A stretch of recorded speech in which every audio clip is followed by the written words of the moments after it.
ما تخلص بقى يا عم في ليلتك المنيلة دي. هتجدد ولا مش هتجدد؟ في إيه يا شيكا؟ ما بالراحة عليا يا شيك، انتوا مستعجلين ليه؟ هننام ونحلم بيك يا اسطى، الناس مستنية.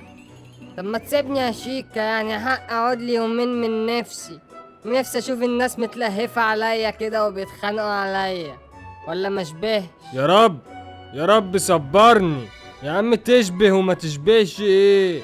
بقولك الناس قاعدة حتى ايديها على قلبها، عايزين يعرفوا بقى انت قاعد ولا ماشي. بيني وبينك يا شيكا، ايوه قرب مني كده وقول. ومليك عليا حلفان، انا قاعد هنا مش متحرك من هنا يا شيكا. وربنا كنت عارف وقلبي كان حاسس ان انت بتعشق تراب الزمالك.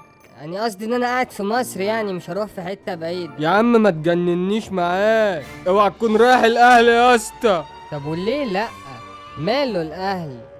هيدلعني وهيشتكني وهيديني أعلى عقد باك شمال في مصر وفي أفريقيا كلها.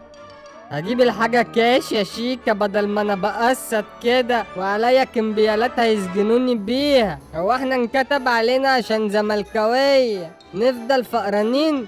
ايوه يا فتوح بس. ايوه يا شيكا، انا عارف ان انا قائد الفريق وابن من ابناء النادي، بس عايز مستحقاتي، انا عليا اقساط والتزامات. هتاخد يا اسطى ما تقلق. مش فكرة هاخد يا شيكا، انا عايز اخد، بس اخد زي زيزو.